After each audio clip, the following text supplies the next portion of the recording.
ശ്രീ ഭുവനേശ്വരി ആസ്ട്രോവിഷനിലേക്ക് ഏവർക്കും സ്വാഗതം. ഈ ചാനൽ സദയം ലൈക്ക് ചെയ്യുക, സബ്സ്ക്രൈബ് ചെയ്യുക, നോട്ടിഫിക്കേഷൻ ലഭിക്കുവാൻ വേണ്ടി ബെൽ ഐക്കൺ അമർത്തുക. ഇഷ്ടപ്പെട്ടവർ സുഹൃത്തുക്കൾക്കും ഷെയർ ചെയ്യുക. കൂടാതെ താങ്കളുടെ അഭിപ്രായങ്ങളും നിർദ്ദേശങ്ങളും സദയം കമന്റ് ബോക്സിൽ രേഖപ്പെടുത്തുക. 2024 ജൂൺ 1 തീയതി ശനിയാഴ്ച 22:40 വിനാഴികയ്ക്ക് ചൊവ്വ മീനം രാശിയിൽ നിന്നും തൻ്റെ മൂലത്രികോണ രാശിയായ മേടം രാശിയിലേക്ക് സംക്രമിക്കുന്നു. ജൂലൈ 12 വരെ ചൊവ്വ മേടം രാശിയിൽ തുടരുന്നതാണ്. ഈ കാലയളവിൽ ചന്ദ്രൻ ഒഴികെ മറ്റ് ഗ്രഹങ്ങളുമായി ചൊവ്വ മേടം രാശിയിൽ സംഗമിക്കുന്നില്ല. ഗ്രഹങ്ങളുടെ ബലം അതിൻ്റെ ഉച്ചരാശിയിൽ പൂർണ്ണബലവും മൂലത്രികോണത്തിൽ മുക്കാൽ ബലവും സ്വക്ഷേത്രത്തിൽ പകുതി ബലവുമാണ്. ചൊവ്വ ശരാശരി 45 ദിവസം ഒരു രാശിയിൽ സഞ്ചരിക്കുന്നു. 18 മാസത്തിൽ ഒരിക്കലാണ് ചൊവ്വ തൻ്റെ മൂലത്രികോണ രാശിയായ മേടത്തിൽ എത്തുന്നത്.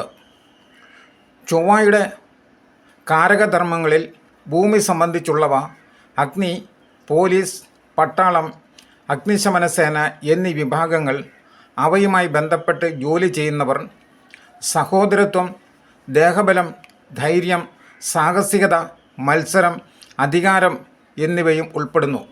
ഒരു വ്യക്തിയുടെ ഏതേതു ഭാവത്തിലാണ് ചൊവ്വ നിൽക്കുന്നത് എന്നതനുസരിച്ച് ആ ഭാവത്തിൻ്റെ ഫലവും അനുഭവത്തിൽ വരുന്നതാണ്.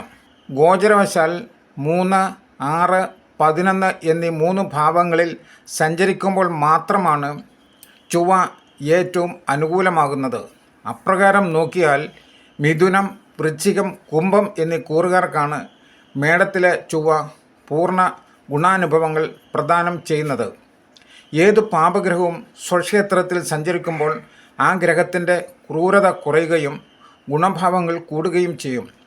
പ്രത്യേകിച്ച് 1, 4, 7, 10 എന്നീ ഭാവങ്ങളുടെ ഭാവാധിപത്യം കൂടി വന്നാൽ ഗുണാനുഭവങ്ങൾക്കായിരിക്കും മുൻതൂക്കം.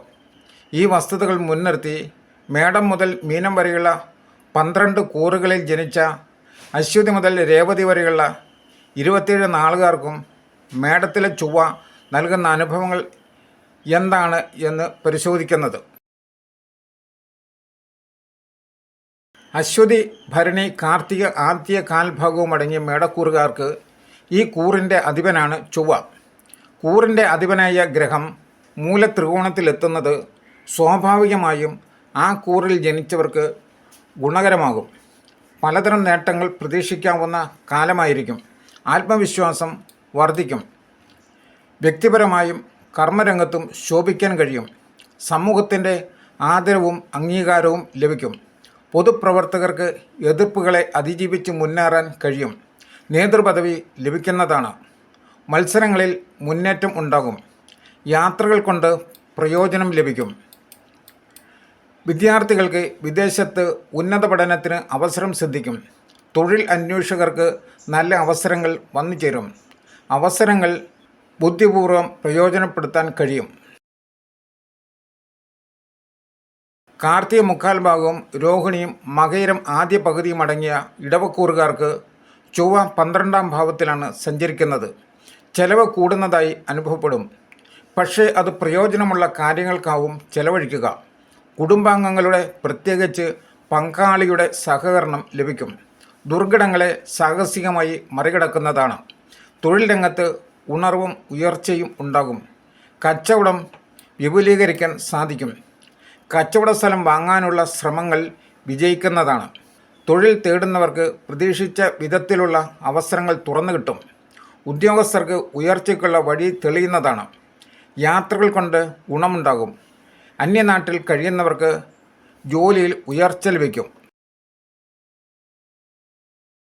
മകയിരം അവസാന പകുതിയും തിരുവാതിരയും പുണർന്നം മുക്കാൽ ഭാഗവും അടങ്ങിയ മിഥുനക്കൂറുകാർക്ക് സ്വക്ഷേത്രത്തിലെ ചൊവ്വയുടെ 11ാം ഭാവത്തിലെ സഞ്ചാരം പലതരം ഭാഗ്യാനുഭവങ്ങൾ ആകും കൈവരിക്കാൻ കഴിയുക.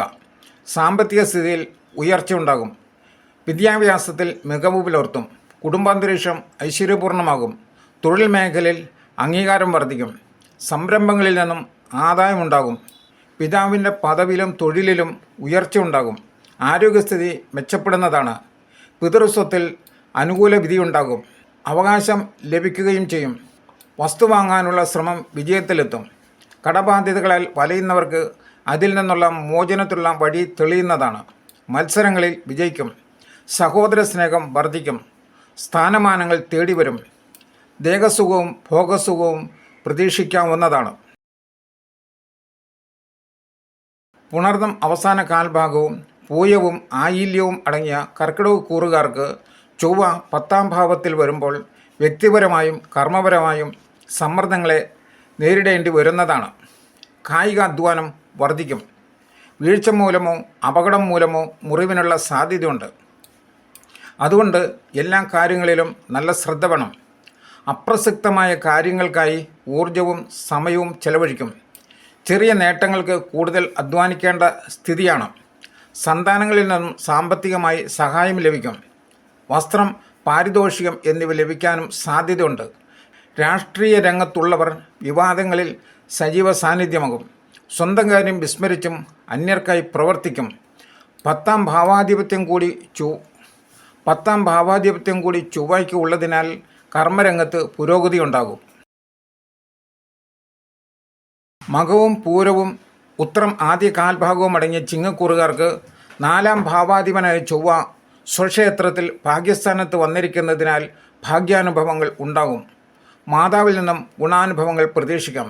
മാതൃസ്വത്ത് അനുഭവയോഗ്യമാകും. വീടിൻ്റെ അറ്റകുറ്റപ്പണികൾ നടത്തും. പിതാവിൽ നിന്നും ആനുകൂല്യങ്ങൾ പ്രതീക്ഷിക്കാം. പിതൃസ്വത്ത് സംബന്ധിച്ച തർക്കം സഹോദരന്മാരുമായി ഒത്തുതീർപ്പിലെത്തുന്നതാണ്.